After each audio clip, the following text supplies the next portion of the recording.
It's time for hunting elk with archery gear. September is one of my favorite times of year, and probably because I enjoy chasing elk in the rut. There's not a lot of situations more exciting than having a big bull elk screaming at you. With that said, let's get started on this year's archery elk hunt.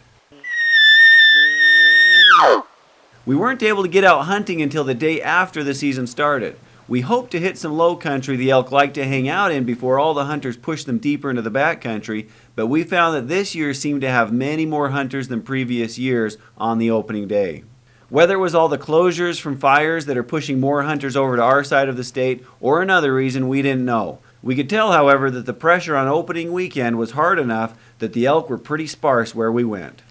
The end of the week found us once again out hunting for elk. My hunting buddy Mike Anderson and Nate were with me as we headed to one of our favorite spots to hunt. It had rained that night, and so we were walking through a wet but very quiet forest. Not more than 15 minutes on the trail and we already heard a big sounding bugler, and it was close.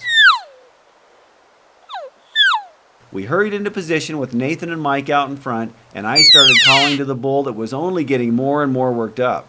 While calling it, however, we heard cow calls off to our left. We think the cows caught us because they took off, and the bull followed right behind them.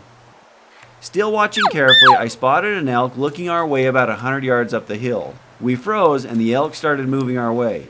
At first, I thought it was a cow, but as it got more into the clear, it was obvious that it was just a calf. It must have gotten separated from the herd, and so it came right into our calls. We just held tight and watched as it swung around at no more than 20 yards away. It looked for the cow elk it thought it had heard, and then realized that something was wrong and hurried off in the direction the herd had gone. While all this was going on, we had heard another elk bugling off in the distance at what sounded like about a third of a mile off. By now, everything had gone quiet, so we just headed in the direction we had heard the bugling in hopes of getting it worked up again so we could locate it. As we were slowly hiking up a ridge, I suddenly saw the color of elk ahead of us in some trees. It turned out the elk was just feeding and hadn't seen us yet. As it moved clear of the trees blocking its view, I saw antlers. It was a nice bull.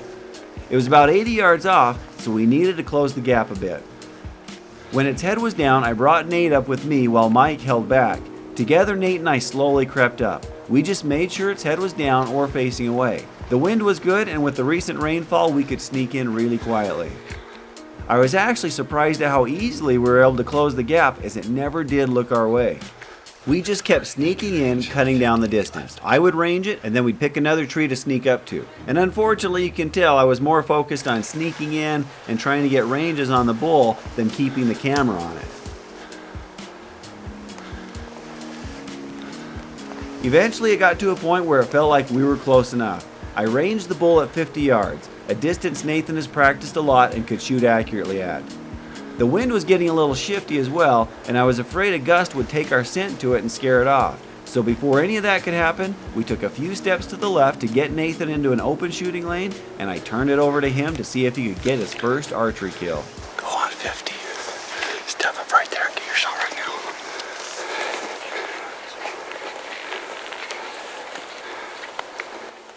Nice and calm.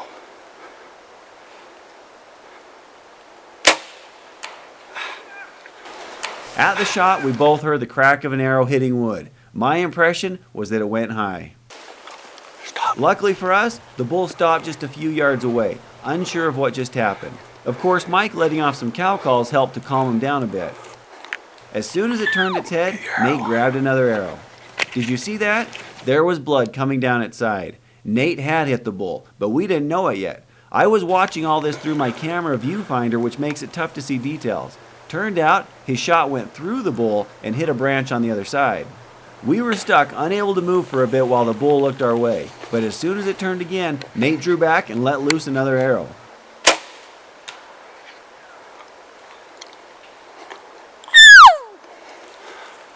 This time we just couldn't tell. Did he hit it? We didn't know. As it walked through a couple gaps in the trees, I saw it. I saw the blood, and we knew he was hit. The only problem was the shot was back and high a bit, not the preferred spot for a shot. You got him. I got it. It's back though. We gotta get another shot on him. But we gotta get a range. I was trying to get a range on it when we saw it suddenly falter like it was going down. It was obvious there was no need for another shot.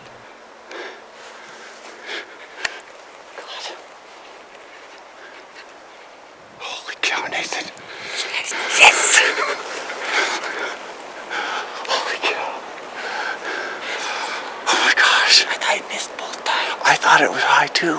I wasn't sure on the second one. It was like, I can't quite tell. I didn't know if it had a tree.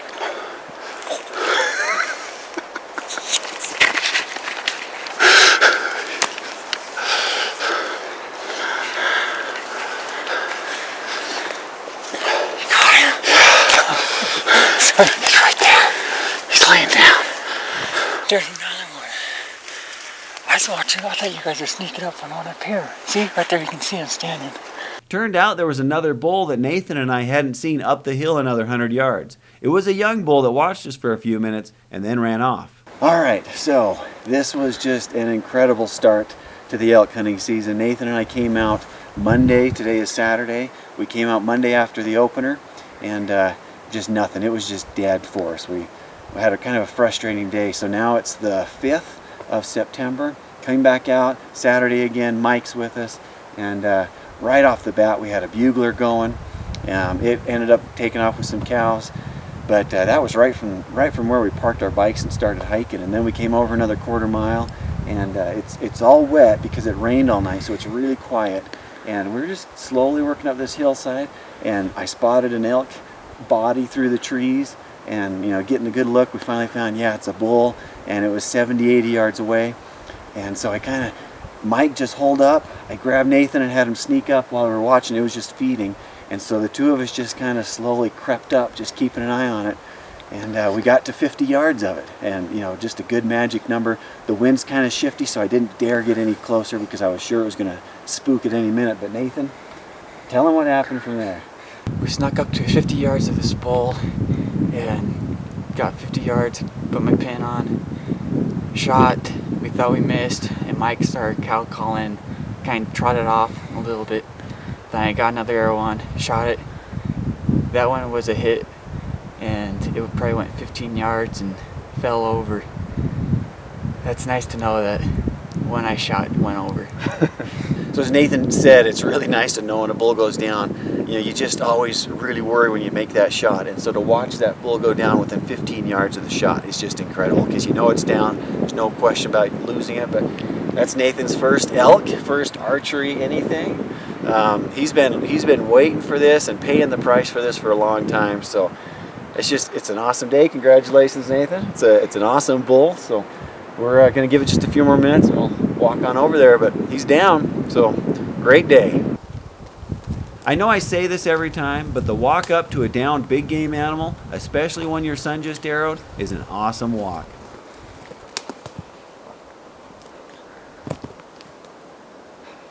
Get on over. Hang on,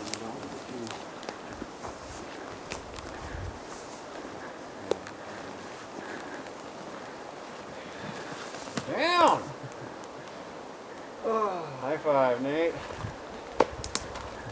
First elk, first archery kill. I'm loving this. Now the fun begins.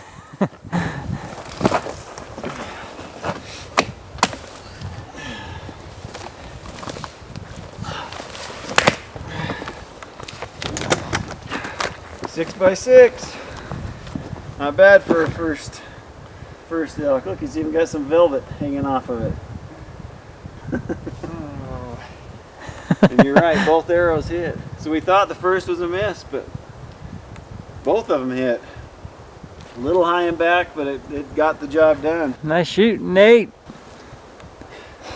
Yeah! So now the work will begin. As I mentioned, that we've had them a lot further back, so the day will be spent working on this one, and that's all right. That's what we wanted. Wow. There is an antler tip embedded in the top of his head from another elk. That was just embedded in his head. That is awesome. He's had a rough day. But anyways, we'll put the camera away, get to work, so we can pack this guy out. And we'll send Mike off and let him go hunting while Nathan and I work on this. But I can go back to the truck and take a nap. Great day. All right, Nate. This is my first archery elk tag that I notched. So whenever you get to your animal, you need to make sure you do that. Well, I want to give you just a quick tip that I started doing last year.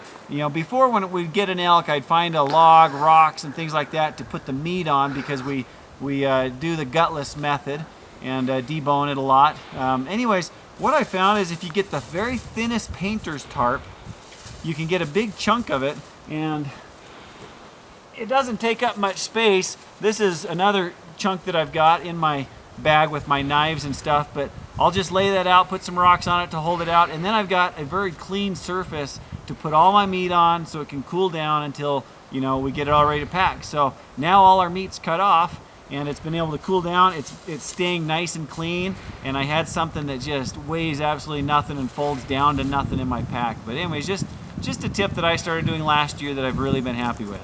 Then it was time to load up as much meat as possible and get started out to the trail. Mike was first to try balancing the skull on his meat-filled backpack as we hiked off the mountain. The rain sure made things quiet for stalking elk, but now we had slippery logs to cross, and with very heavy packs, it made us very careful.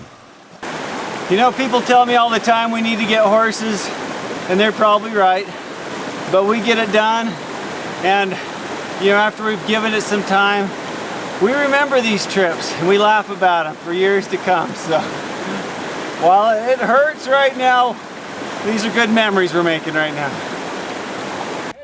For the next leg of the hike, we let Nate pack out his own antlers. Even though it's a tough pack out, this is a feeling that everyone should get the chance to feel at least once in their life. A pack loaded down with meat and a big elk or a deer rack draped over the pack. All right, get up, Nate. When you're packing out meat, we've found that a log is the best place to take breaks on, as the weight of your pack can rest on the log while you rest without having to take the pack off. However, when it came time to get up, Nate found that he was stuck.